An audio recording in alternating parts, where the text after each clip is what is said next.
आप ईश्वर को कैसे पुकारते हैं? उनसे कैसे प्रार्थना करते हैं? और क्या वह तरीका सही है? आइए जानते हैं एक रूहानी कहानी से। एक भोला भाला गररिया बच्चा भोले भाव से इस प्रभु परमात्मा से प्रार्थना करता है कि हे दुनिया के मालिक, तुम जहाँ कहीं भी हो मेरी प्रार्थना सुन लो। मैं तुम्हारी नौकरी करना चाहता हूँ। मुझे पता है तुम्हारे पास बहुत काम है। दुनिया को संभालते संभालते तुम जरूर थक गए होगे ना। हे मालिक, मुझे अपनी नौकरी पर रख लो। बदले में मैं कुछ नहीं मांगूंगा।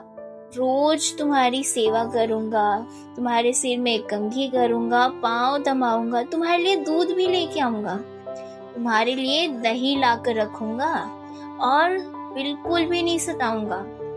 तुम मुझे अपनी नौकरी पर रख लो। जब गररिया बालक यह प्रार्थना कर रहा था तभी वहां से हजरत मूसा जी गुजर रहे थे।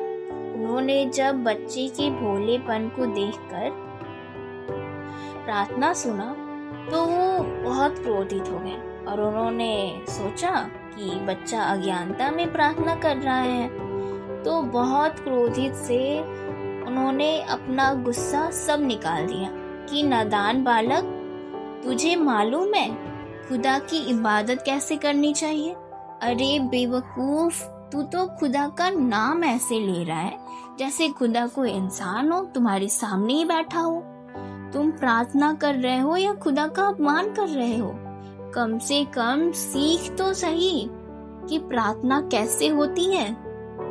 हजरत मूसा जी ने उस नादान बालक को इतनी बुरी तरह से डांटा कि उस बच्चे के दिल पर लगा और वह चिल्ला चिल्ला कर रोने लगा।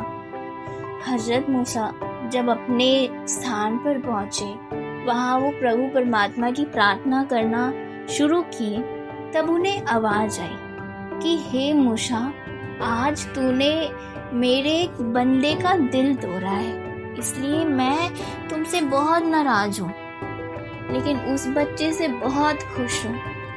उस बच्चे ने बड़ी श्रद्धा से, बड़े प्रेम से मुझे पुकारा था। इतने प्यार से, इतने मीठे शब्दों में पुकारा कि मुझे लगता था कि एक एक शब्द जैसे मुझे ठंडक दे रही हो। ऐसे शब्दों का मैं हमेशा प्यासा हूँ, ऐसे भावों का मैं हमेशा ही प्यासा हूँ। हर एक को इस दुनिया में अपने अपने तरीके से, अपनी अपनी भाषा से मुझे पुकारने का पूरा अधिकार है। दुनिया में सभी ज्ञानी नहीं होते, लेकिन मैं सबकी सुनता हूँ। मूसा, तूने उस बच्चे का दिल दुखाया है। ये बात सुनते ही हजरत मूसा जी खुदा से माफी मांगने लगे और भागते भागते जंगल में गए और वहां जाकर देखे कि बच्चा अभी भी रो रहा है। बच्चे की आंखों में अभी भी आंसू हैं और आंखें बंद करके शांत एक जगह बैठा हुआ है। देख के तो ऐसा लग रहा था कि बोली से शायद कुछ निकल नहीं रहा हो, लेकिन उसके चेहरे पे नूर ही नूर था। मूसा जी उसके पास जाकर बोले कि हे खुदा के बंदे, तेरी जैसी मर्जी हो वैसे बोल, तुम्हारी जैसी मर्जी हो वैसे प्रार्थना करो, वैसे ईश्वर को बुलाओ, वह तुम्हारी सुन रहा है। पता नहीं वो मेरी प्रार्थना सुनता भी है या नहीं, लेकिन तुम्हारी प्रार्थना तो मुझसे बेहतर है और तुम्हारी प्रार्थना बहुत खुश होके वो सुन रहा है। गररिये बच्चे ने कहा, अब मैं उस जगह पहुंच गया हूँ कि मुझे बोलने की जरूरत नहीं है। अब तो दिल बोलता है और दिल में बैठा मालिक मेरी हर पुकार सुनता है।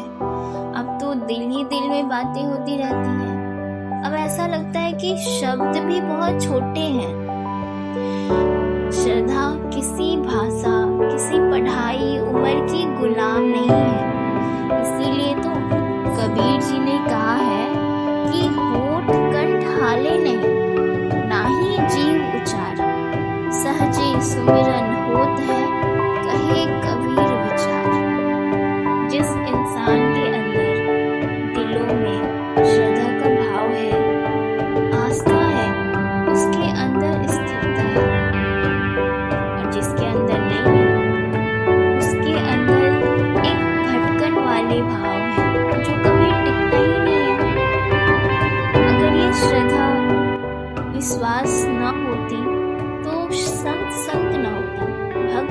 ना हो, और शायद परमात्मा पे विश्वास भी नहीं हो पाता। ये श्रद्धा ही तो है जो परमात्मा पे विश्वास कराता है, जो इंसान को भक्ति के शिखर तक पहुंचाता है, जो इंसान को परमात्मा तक पहुंचाता है। इतना अनमोल है ये श्रद्धा। तो आइए हम सबके दिलों में हर वक्त ये श्रद्धा भाव आस्था बनी रहे। धन्यकार जी।